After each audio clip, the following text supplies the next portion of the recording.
Welcome, dear viewers, to another profound intellectual journey. Today, we invite you to step into the fascinating and often turbulent intersection where the relentless pursuit of scientific truth meets the deeply entrenched strongholds of religious faith. We are delving into the mind of one of the most towering and polarizing intellectual figures of our modern era, the prominent British evolutionary biologist Richard Dawkins. Born in 1941, Dawkins did not merely settle for his monumental contributions to the biological sciences. Instead, he boldly carved a path to become a leading voice in contemporary philosophical and theological debates, particularly after the publication of his globally renowned and highly controversial book, The God Delusion.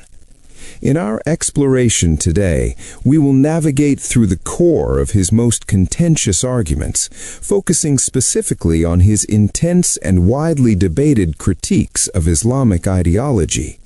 We invite you to stay with us as we unpack these complex ideas, exploring the profound friction between absolute dogma and the unyielding demand for rational inquiry. To truly understand Dawkins' perspective, we must first examine his foundational premise regarding religion as a whole.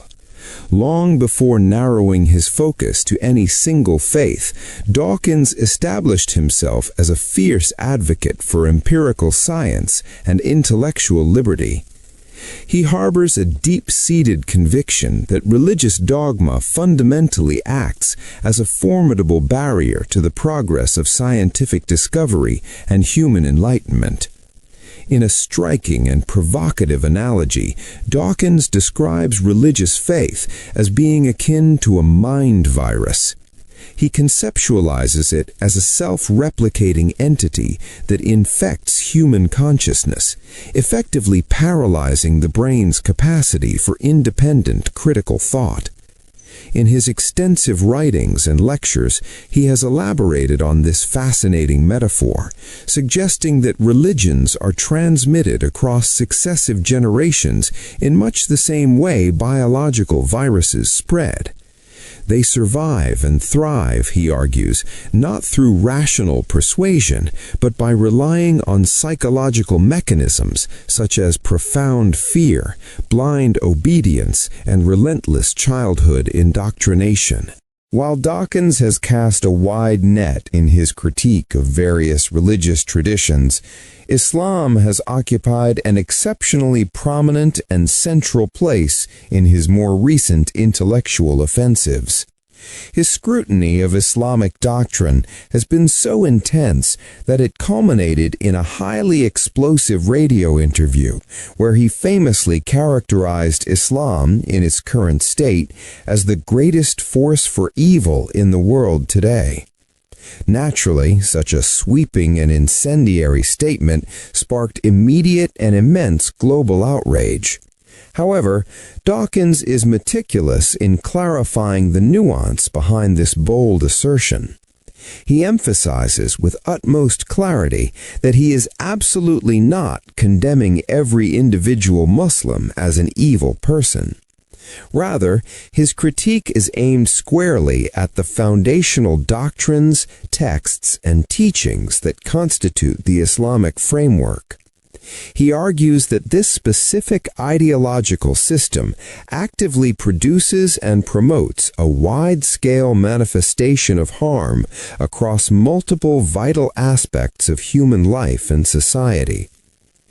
A significant portion of this perceived harm, according to Dawkins, is deeply rooted in the institutionalized treatment of marginalized groups, most notably women and the LGBTQ+ community. He argues that the core texts of Islam, including the Quran and the Hadith, do not merely tolerate but actively promote a systemic hostility and structural inequality directed toward women. Dawkins points to specific theological rulings to illustrate his argument, such as the stipulation that a woman's legal testimony is valued at only half that of a man's, or that women are subjected to disparate and often harsher penal consequences than their male counterparts. He views the Islamic educational and moral framework as fundamentally promoting gender discrimination, severely restricting women's autonomy in their daily lives, their manner of dress, their public behavior, and their pursuit of education.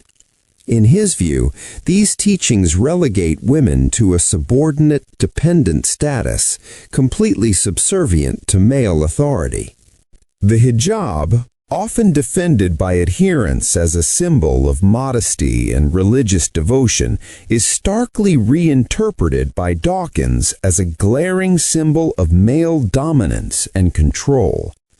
He questions the profound contradiction of a belief system that markets itself as a religion of universal mercy, while simultaneously enforcing such visible and systemic discrimination against half of the human population.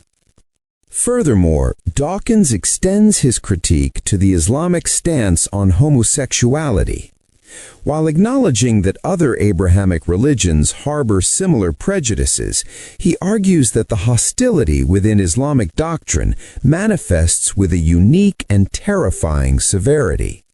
He points out that the religious justification for persecuting homosexuals is often absolute, occasionally culminating in the ultimate punishment of death, all sanctioned and carried out in the name of divine will. Beyond the realm of social equality, Dawkins directs his analytical lens toward the stifling of intellectual freedom. He is deeply alarmed by the way Islamic ideology insulates itself against any form of critical scrutiny. In this framework, attempting to question or critique religious teachings is not viewed as a healthy intellectual exercise, but rather as a severe thought crime. Dawkins completely rejects the notion that Islam is a fundamentally tolerant or compassionate belief system. Instead, he sees a systemic hostility directed at anyone who dares to think differently or challenge the established orthodoxy. This is most terrifyingly evident in the treatment of apostates, those who choose to leave the faith. Dawkins argues that punishing apostasy with death is the ultimate proof of intellectual fragility. He posits that if a person is killed simply for changing their mind, it is a glaring admission that the ideology they are abandoning lacks the robust, rational arguments required to keep them convinced. Violence, in this context, is the last refuge of a system devoid of intellectual persuasion. Dawkins looks at the application of Sharia law in certain parts of the Islamic world with profound horror. The practices of flogging women, stoning adulterers, amputating the limbs of thieves, and executing apostates are, to him, the antithesis of a moral or merciful framework. He questions how such primitive draconian measures can possibly be justified as divine, absolute morality in the 21st century, arguing that they are merely the brutal remnants of an ancient tribal worldview masquerading as heavenly revelation. When confronted with the inevitable comparison between Islam and Christianity, Dawkins remains steadfast in his assessment that Islam poses a distinctly greater threat in the modern era. His reasoning is rooted in historical trajectory.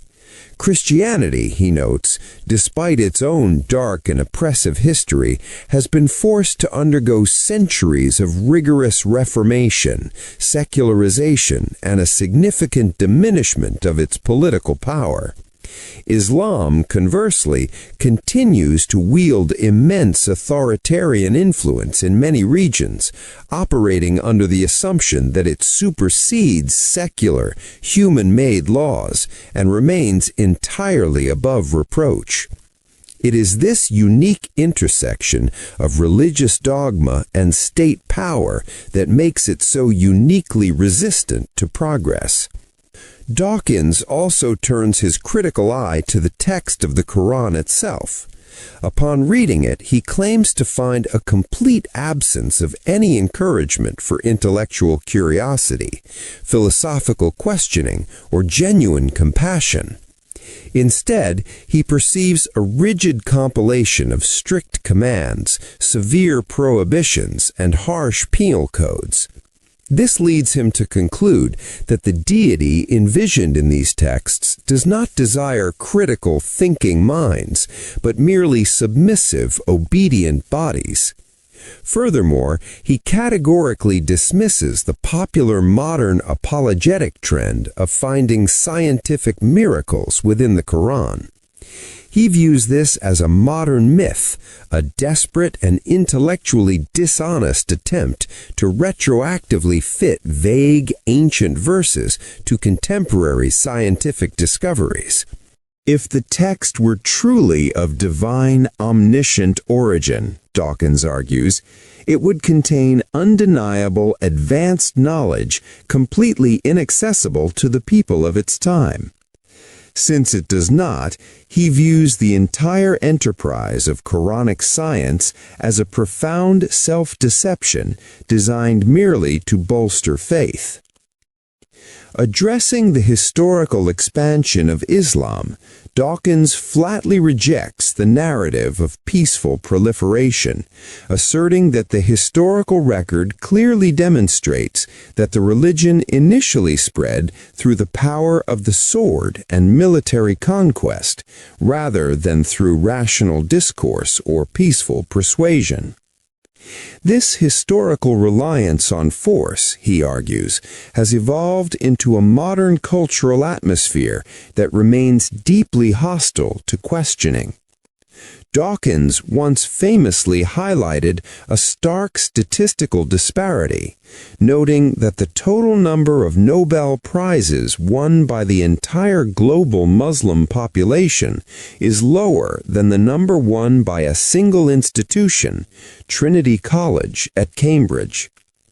Despite accusations of elitism or racism, Dawkins fiercely defends this observation, insisting it is entirely a critique of culture, not genetics. It is a culture that actively penalizes free thought, views scientific inquiry as a potential threat to faith, and prioritizes religious dogma above all else. He argues that no society can truly advance, nor can any genuine university or scientific research flourish in an environment where the foundational texts are considered too sacred to be scrutinized. Perhaps one of Dawkins' most passionate arguments centers on the concept of childhood indoctrination.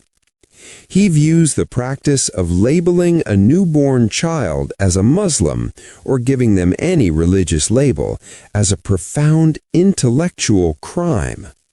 A child, he argues, lacks the cognitive capacity to comprehend or choose a complex theological worldview.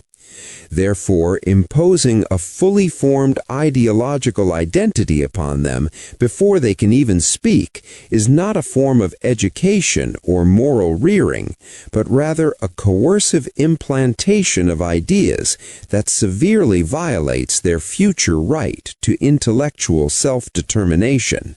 Finally, Dawkins forcefully addresses the frequent accusation leveled against him of Islamophobia. He dissects the term itself, noting that a phobia implies an irrational, unjustified fear. His critique of Islam, he insists, is the exact opposite. It is highly rational, meticulously argued, and entirely justified. He draws a vital and absolute distinction between the hatred of people and the hatred of ideas. Dawkins affirms his absolute right to detest and fiercely oppose ideas that mandate violence, subjugate women, and punish free thought. He does not hate Muslims as human beings, rather he laments what Islamic ideology does to them. He hates the systematic suppression of their critical faculties and the lifelong psychological conditioning that equates questioning with an unforgivable sin. His ultimate message is not one of malice, but an urgent call for intellectual courage. He believes that humanity cannot move forward unless people bravely confront all religious dogmas, including Islam, armed with the uncompromising tools of reason and logic, refusing to surrender to fear.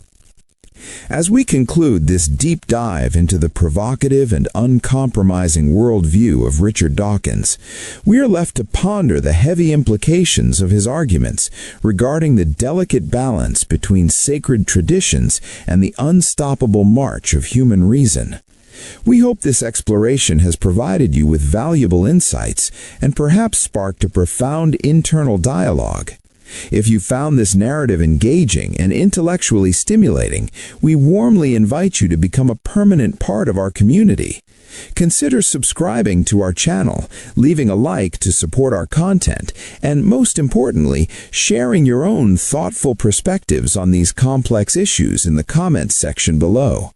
Your voice is a vital part of this ongoing conversation, and we look forward to exploring more compelling topics with you in the future.